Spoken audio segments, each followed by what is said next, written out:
Hey guys, it's Aman and Christina from the Our Rich Journey podcast, where we answer your questions about making, saving, and investing money for financial independence and retiring early. We have such a great question today from a caller.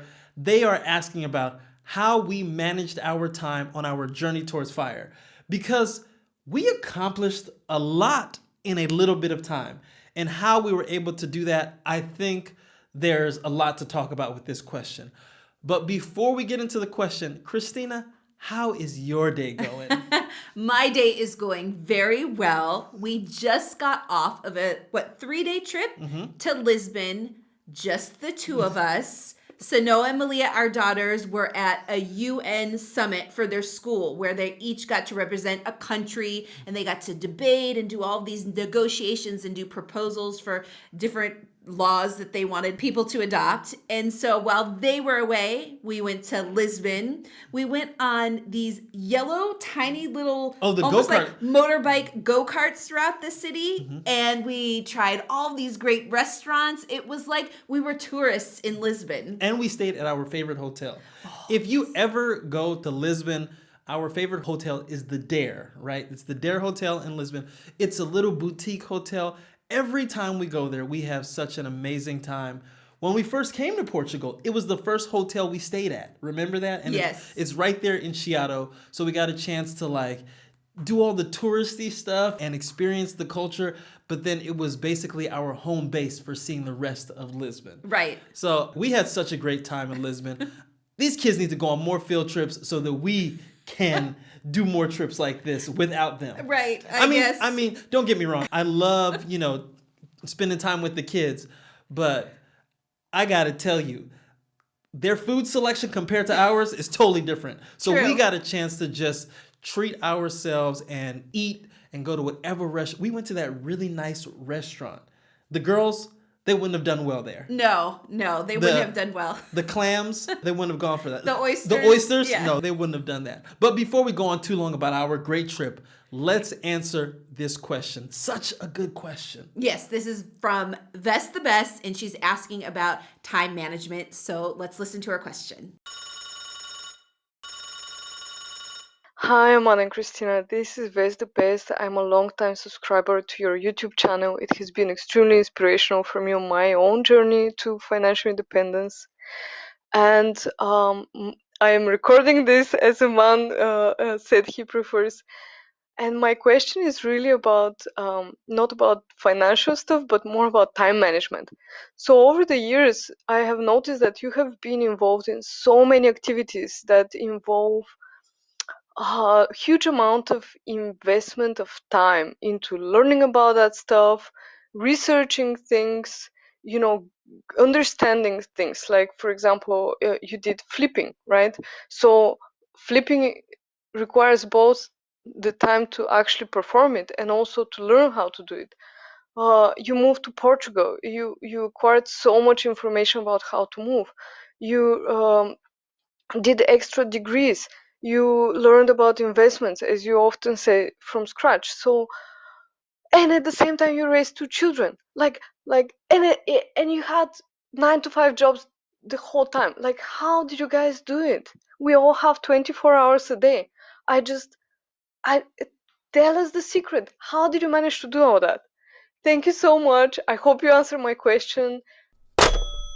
I love this question. I mean, I love all the questions that we get, but this one in particular, because I think for a lot of people, they can struggle at time management. And when she was going through the list of things that we were able to do in order to achieve FIRE, it sounds like a very overwhelming list, right? She's railing off all these things, and at the same time, we're raising our children and we're working full-time jobs. This is all true. But the secret to our success when it comes to time management, I think, can be boiled down to one thing, and it is action. One of the things that we did really well is that we would learn something, and as we were learning it, we would put that into action. Right? I think a lot of people spend so much time building up to do things, right? If it's starting a business, if it's investing in the stock market, whatever the case may be, they learn and learn and learn, but they fail to take that next step of action. And I feel like the difference between that and what we did is that we would learn just enough to get us started. And we learned while we were going through the process, right? We learned by doing. Yeah, I think that's definitely true, especially for example, for house flipping, right? I mean, you can understand the basics of what you need to learn and then continue to learn along the way. If you learn the major stuff, right? It's not like you're going to go and you're going to find out how to do electrical work along the way, but you can learn the basics. And I think what you're saying is what people tend to do is they think they need to learn 100% before they take action. And if you think of it like that, then it's like you will never get to the point where you can implement what you're learning because you're still saying, I need to learn more, I need to learn more, I need to learn more. And there's another thing about learning is that there's generally a pretty steep learning curve. So, it will take some time for you to learn something, but at the very beginning, you're learning a lot of information. You can start implementing that, and then you're learning pieces of information along the way. So it's not like a steady curve for learning. There can be a lot of information up front that you begin taking action on and implementing. And one thing I think is really important, especially with people, because Vestabeth says, you only have 24 hours a day, right? So I think what we also think about when we're trying to learn something or we are focused on something is we think about the long-term repercussions of what we're doing. So maybe for a month, it seems like, man, this is a lot of work. We're putting in a lot of work, but the outcome of that work over the long term is so significant. It's almost like, let's hunker down, let's do this for X amount of time, because if we can do this, if we take this, something that can be a little difficult initially, it can have long-term rewards. Oh yeah, and we did that a lot. We would learn something and use all the energy that we were developing while we learned it and then put it into action. It's that energy and excitement that we used at the start of a project or the start of whatever we were learning to really propel us through it. And there's something else to this idea of taking action immediately on things. It's almost like when you procrastinate on things, they start to pile up upon each other. And what people will tend to do is they'll have an idea of something they want to do. And they'll say, you know what, I'll do this later on. But then something else will come into their life that's stacked on that other thing. And so all of these things that they want to do, all of these actions that they should have taken begin to stack on each other, and then they get overwhelmed and they really don't know where to start.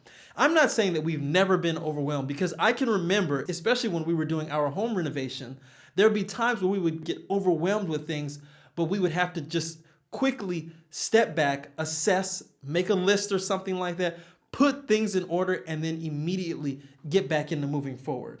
Yeah, I think that's a matter of understanding what your priorities are. So really thinking about, you can't do everything all at the same time. Sometimes as a parent or a spouse or a child or whatever it is, you want to be able to do everything for everyone, for yourself. You want to be able to be perfect, right? I can take everything on. But you have to realize, like Vestabeth says, everyone only has 24 hours a day. You cannot do everything. So you have to prioritize what's the most important thing. What do you want to accomplish? And you can almost break it up into 3 different categories, right?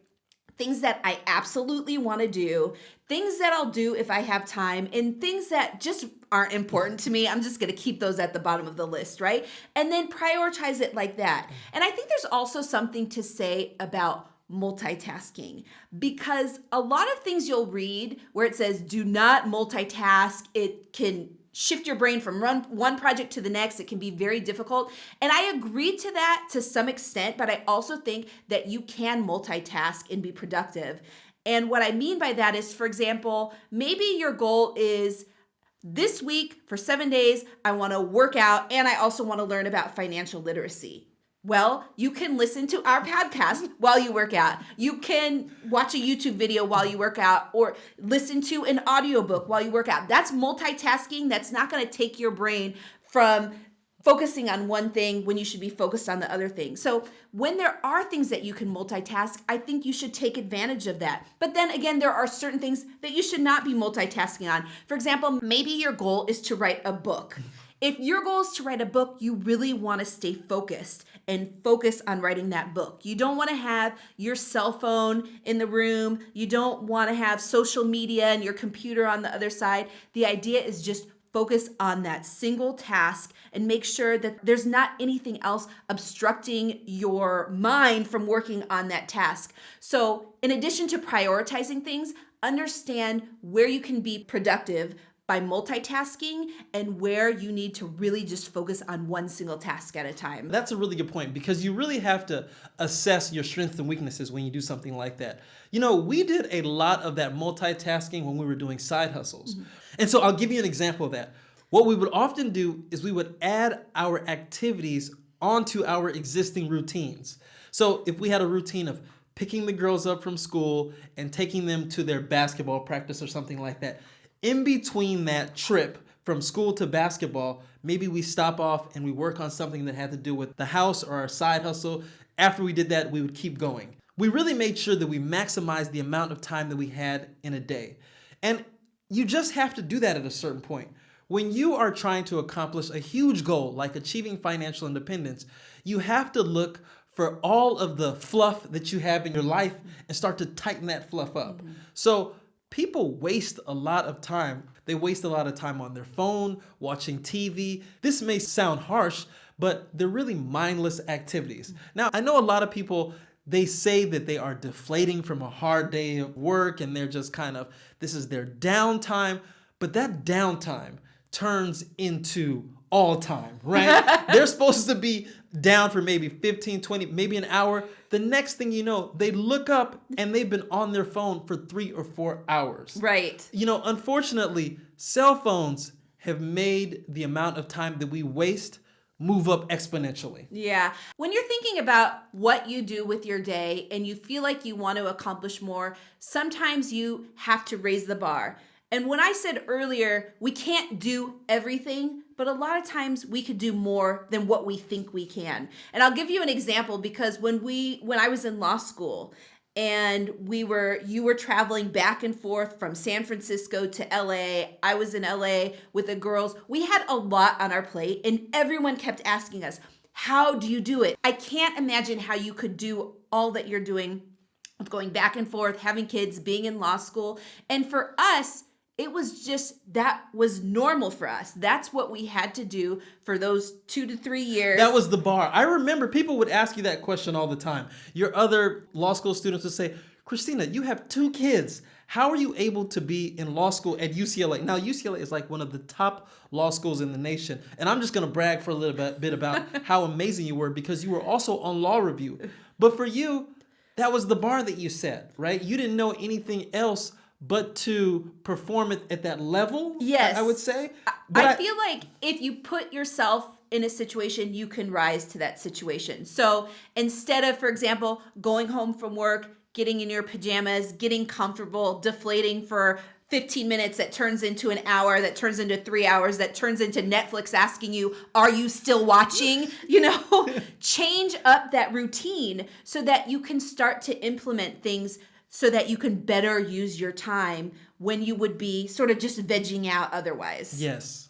So I hope that answers the question of just really understanding that you can probably do more than what you think you can, but also accept the fact that you're not superhuman and you don't have to be perfect. Yeah, and always remember that taking just a little bit of action can go a really long way. Yes. So I think the next time you feel just completely overwhelmed with something, step back and think about, why are you so overwhelmed with all of these tasks?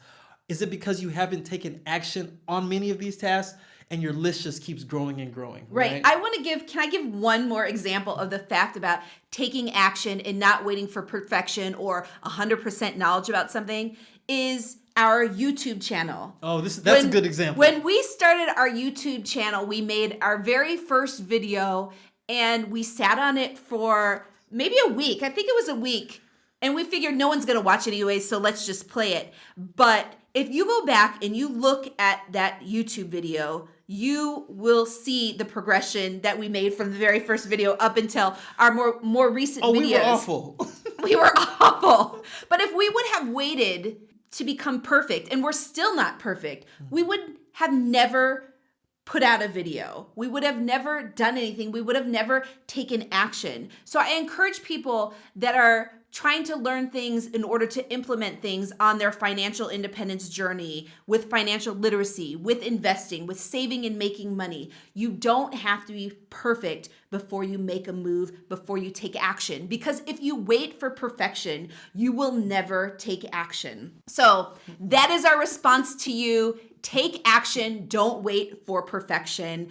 Thank you so much, Vest the Best, for submitting your question. For anyone who wants to submit questions for a future podcast, please leave them for us. You can leave them at ourrichjourney.com/podcast. Please submit them so that we can use them for a future episode. And until then, we hope you are having a great day, and we look forward to speaking with you in the next episode. Remember that we are not financial advisors, and the views expressed by us are solely for entertainment purposes. You must make responsible decisions, and that means making decisions based on the thorough, independent research that you conduct. Thanks for listening.